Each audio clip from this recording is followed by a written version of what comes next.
Hi hello good morning. మన channel వీక్షిస్తున్న ప్రతి ఒక్కరికి ప్రత్యేకమైన ధన్యవాదాలు. మిత్రులారా, పెద్ద వెహికల్స్ లైక్ లారీ, బస్సు లాంటివి పెద్ద వెహికల్స్, హెవీ వెహికల్స్ వెళ్తున్నప్పుడు దాని పక్కన ఓవర్టేక్ చేయడం కానీ, దాని పక్కన వెళ్ళడం కానీ వెళ్ళొద్దు. బ్లైండ్ స్పాట్లల్లో మనం ఉండొద్దు అని బైకర్లకు కానీ, బైక్ రైడర్లకు కానీ, ఆటో డ్రైవర్లకు కానీ ప్రతి ఒక్కరికి మనం చెప్తూనే ఉన్నాం. అవేర్నెస్ చేసి వీడియోలు తీస్తూనే ఉన్నాం. నెత్తినోరు మొత్తుకొని చెప్తూనే ఉన్నాం.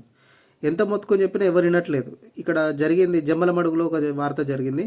ఒకసారి ఆ వార్త వినండి. చిన్న కందుకూరు వద్ద బైక్ స్కిడ్ అయ్యి మహిళ మృతి. జయలక్ష్మమ్మ అనే మహిళ తన తమ్ముడితో కలిసి మంగళవారం పాలూరు గ్రామంలో తన బంధువులు చనిపోగా వారిని చూసి తిరిగి సొంత ఊరు నంద్యాల వెళ్తుండగా ఆలగడ్డ జమ్మలమడుగు మార్గం మధ్య చిన్న కందుకూరు వద్ద ఒకవైపు మొక్కజొన్న విత్తనాలు ఉండడం వల్ల బైక్ అదుపు తప్పడంతో బస్సు వెనక టైర్ కింద పడి అక్కడికక్కడే మృతి చెందింది. దీంతో ఆ మార్గంలో వెనక వస్తున్న ఆమె బంధువులు కన్నీటి పర్యంతమయ్యారు. మొక్కజొన్న విత్తనాలు ఆరబోయకండి అని ఎన్నిసార్లు చెప్పినా ఎవరూ వినలేదు. ఇప్పుడు పోయిన ప్రాణం తిరిగి వస్తుందా అంటూ వారి బంధువులు ఆవేదన వ్యక్తం చేస్తున్నారు. కనీసం అన్న కామన్ సెన్స్ లేకుండా రోడ్ల మీద అట్టనే రాళ్ళు అట్టే పెట్టేది ఇవ్వకుండా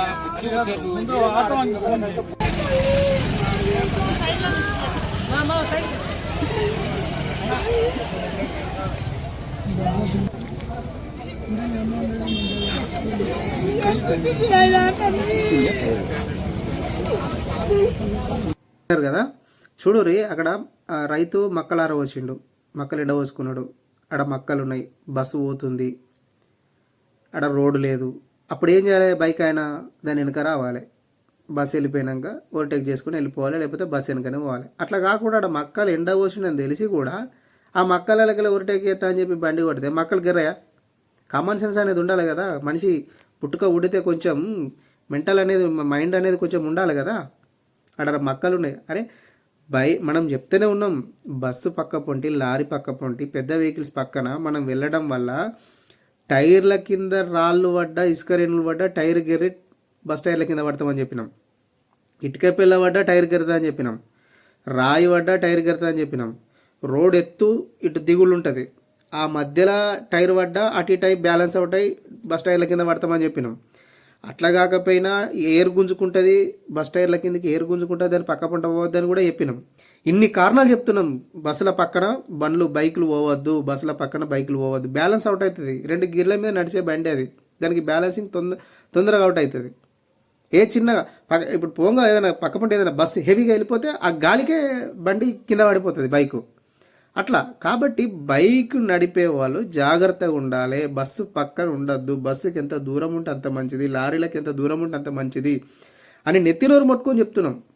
ఎంత చెప్పి నేను రాయే ఆ బ్లైండ్ స్పాట్లలో ఉంటారు. ఇప్పుడు ట్రాఫిక్ లాగుతాం, ట్రాఫిక్ లాగితే ఏం చేస్తారు? చుట్టూ మొత్తం బస్సు చుట్టూ, లారీ చుట్టూ మొత్తం బైక్లే ఉంటాయి. ఆడ ఎవడెక్కడ చాగిండో తెలియదు.